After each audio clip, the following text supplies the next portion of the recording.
Hello to all दोस्तों। आज हम लोग हीट स्ट्रोक और जिसे हिंदी और ग्रामीण भाषा में लू लगना कहते हैं उसके बारे में जानेंगे। तो हीट स्ट्रोक या फिर लू लगना होता क्या है। सबसे पहले तो ये जानिए कि हमारे शरीर का जो नॉर्मल टेम्परेचर होता है वो 37 डिग्री सेल्सियस होता है और फ़ारेनहाइट में 98.6 डिग्री फ़ारेनहाइट होता है, जो हमारे बॉडी का नॉर्मल टेम्परेचर होता है। चाहे हमारे इन्वायरमेंट हमारे रूम के बाहर कितना भी टेम्परेचर क्यों ना है, हमारे बॉडी के इंटरनल अंदर का जो गर्मी रहेगा वह इतना ही रहेगा, 37 डिग्री सेल्सियस और 98.6 डिग्री फ़ारेनहाइट ही हमेशा रहता है। तो हीट स्ट्रोक होता क्या है, जैसे ही हमारे बॉडी का टेम्परेचर 104 डिग्री फ़ारेनहाइट से ज़्यादा और 40 डिग्री सेल्सियस से ज़्यादा हो जाता है, हमारे बॉडी का इंटरनल टेम्परेचर जो अंदर का जो टेम्परेचर 37 डिग्री सेल्सियस था वह 40 डिग्री सेल्सियस से जब ज़्यादा हो जाता है तो उसे हम लोग हीट स्ट्रोक और लू लगना कहते हैं, ठीक ना। जो कि जिसके कारण से हमारे बॉडी का इंटरनल ऑर्गन काम करना बंद कर देता है, ठीक ना। ये बात आप लोग समझ गए होंगे। यह क्यों होता है, ठीक ना, लू क्यों लग जाता है, हीट स्ट्रोक हमारे बॉडी में क्यों हो जाता है और क्यों लू लग जाता है। तो समझिए, सबसे पहला बात, हमारे बॉडी का जो मैकेनिज्म एक्शन है, थर्मो रेगुलेटरी सिस्टम जो है वह हाइपोथैलेमस है। हमारे बॉडी में हीट लॉस और हीट जनरेशन का काम हाइपोथैलेमस के पास है, वही उसे मैसेज करके और कंट्रोल करता है। जैसे ही हमारे बॉडी का टेम्परेचर इंक्रीज करने लगता है, मीन्स हमारे इन्वायरमेंट का टेम्परेचर गर्मी जब बढ़ने लगता है, वैसे ही हमारा बॉडी जो है हीट लॉस करने का कोशिश करता है, जो कि कंडक्शन, कन्वेक्शन, रेडिएशन, इवापोरेशन के द्वारा करता है। उसी में से इवापोरेशन प्रोसेस के दौरान वह स्वेट ग्लैंड के द्वारा स्वेट को प्रोड्यूस करता है, पसीना को निकालता है, जिसके द्वारा सनलाइट, जो हमारे सन से सनलाइट आता है और हमारे बॉडी के बीच में पसीना एक बैरियर का काम करता है, मीन्स एक रुकावट का काम करता है, जो सनलाइट डायरेक्ट पसीने पे पड़ेगा और वहां से इवापोरेट हो जाएगा और हमें ठंडा महसूस होगा। तो पसीना एक बीच में बैरियर का काम करता है। तो सबसे मेन दो कारण जो होता है हीट स्ट्रोक और लू लगने का, वह दो कारण होता है।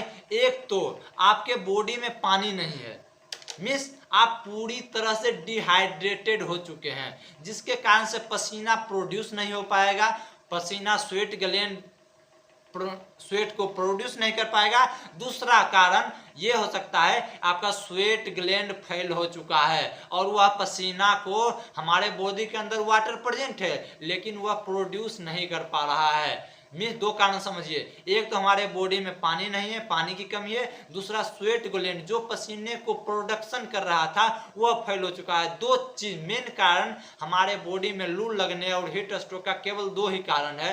पहला, या तो हमारे बॉडी में पानी नहीं है, और दूसरा हमारा जो स्वेट ग्लैंड है जो पसीना को प्रोड्यूस करता है वह काम करना बंद कर दिया है या फिर कम काम कर रहा है। दो चीज आप लोग समझ गए होंगे, हीट स्ट्रोक क्या होता है और उसके काउजेज, उसके कारण क्या होते हैं। पसीना एक बैरियर का काम करता है जो बीच में प्रेजेंट रहता है, सनलाइट हमारे बॉडी के टेम्परेचर को और सनलाइट को इंटर करने से रोकता है, ठीक ना। अब तीसरा चीज आता है साइन एंड सिम्टम।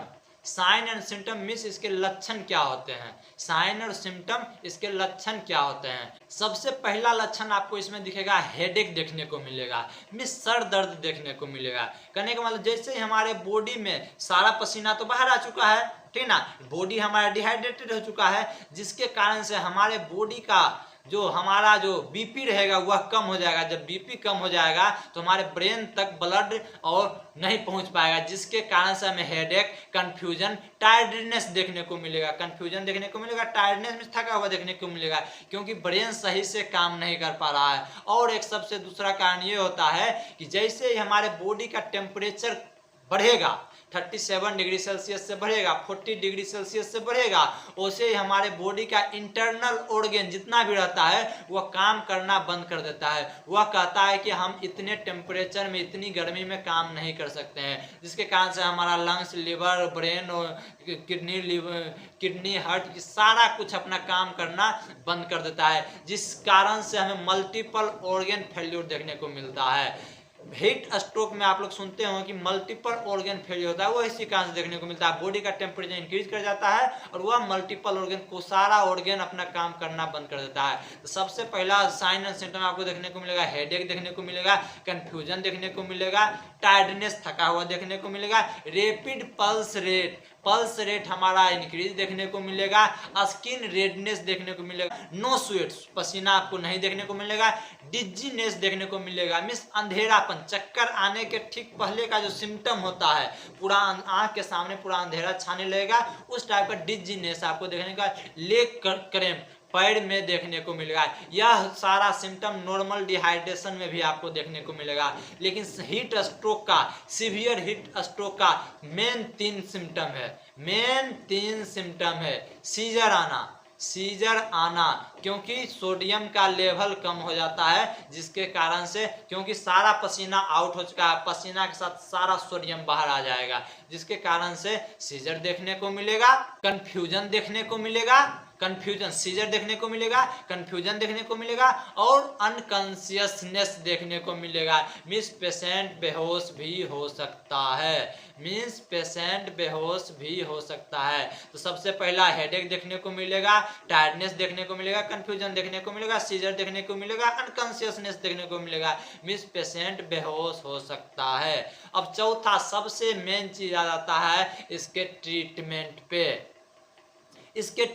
में। तो इसके बारे में हम जानते हैं कि सबसे ज्यादा हीट स्ट्रोक का शिकार सबसे ज्यादा मोस्ट कॉमन बच्चों में देखने को मिलता है और ओल्ड एज में देखने को मिलता है, क्योंकि इनके बॉडी का ऑर्गन जो रहता है वह इमेच्योर रहता है। बच्चों में तो इमेच्योर रहता है और एडल्ट एज में सारा जो फंक्शन रहता है सारे ऑर्गन का वह स्लो हो जाता है और हाइपो फंक्शनिंग हो जाता है, जिसके कारण से चिल्ड्रेन में और ओल्ड एज में ज्यादातर हमें हीट स्ट्रोक देखने को मिलता है। इसका सबसे पहले ट्रीटमेंट पढ़ेंगे। ट्रीटमेंट में 3 टाइप का ट्रीटमेंट पढ़ेंगे। एक सबसे पहला फर्स्ट एड पढ़ेंगे, दूसरा मेडिकल मैनेजमेंट पढ़ेंगे और तीसरा इसका प्रिवेंशन पढ़ेंगे कि लू लगे ही ना, उसके लिए हम क्या क्या कर सकते हैं, ठीक ना। तो सबसे पहला इसमें ट्रीटमेंट में हम लोग फर्स्ट एड पढ़ेंगे। अगर किसी पेशेंट को, किसी भी ह्यूमन को आपके सोसाइटी में, आपके समाज के, आपके आसपास पड़ोस में, आपके क्लासमेट आप कहीं घूमने गए हैं, वहाँ पे किसी को लू लग गया है, गर्मी लग गया है, तो उस पेशेंट को, उस ह्यूमन को, उस पर्सन को सबसे पहले आपको एक ठंडी जगह पे लेकर के जाना है। सबसे पहले उसे आपको ठंडी जगह पर लेकर जाना है, उसे ठंडे कोल्ड स्पॉन्जी देना है, मीन्स ठंडे पानी का कपड़े से भिगा करके पूरे बॉडी पे स्पॉन्जी बाथ देना है, ताकि उसका सारा बॉडी का हीट लॉस हो चुके, ठीक ना। फैन को ऑन कर देना है, एसी को ऑन कर देना है, लूज क्लोथ पहना देना है, कॉटन का क्लोथ पहना देना है और ठंडी जगह पे ले जाना है। उसके बाद ORS का घोल पिलाना है और इलेक्ट्रोलाइट का कोई भी घोल आपके पास प्रेजेंट हो, जिसमें सोडियम, पोटेशियम, कैल्शियम, ये सारा कुछ इलेक्ट्रोलाइट प्रेजेंट हो, वो हमें उस पेशेंट को पिलाना है। उसके बाद ये हो गया हमारा फर्स्ट एड। ठंडी जगह पे ले जाना है, कपड़े, कॉटन क्लोथ, लूज क्लोथ पहना देना है, ठीक ना, सारे कपड़े को ढीले कर देना है, ठीक ना, फैन, एसी, कूलर ये सारा कुछ ऑन कर देना है। इलेक्ट्रोलाइट देना है, मीन्स इलेक्ट्रल का जो पाउडर आता है, ORS का जो पाउडर आता है, ये सभी घोल करके देना है। और दूसरा अब आ जाता है मेडिकल मैनेजमेंट।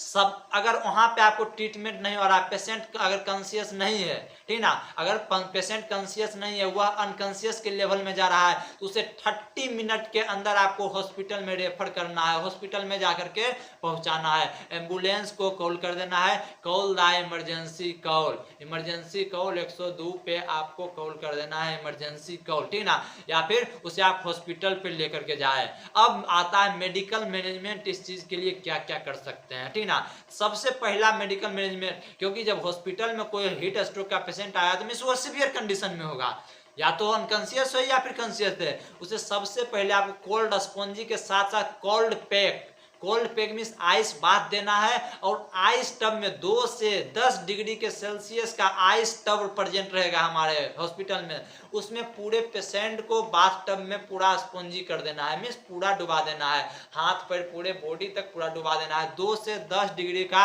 आइस टब तैयार रहेगा, उसके अंदर पूरा डुबा देना है, क्योंकि सबसे पहला प्रायोरिटी हमारे रहेगा, हम डॉक्टर का प्रायोरिटी रहता है कि पूरे बॉडी का जो हीट है उसे बाहर लॉस करवाना है। तो उसके लिए कुछ भी करना पड़े वो करेंगे।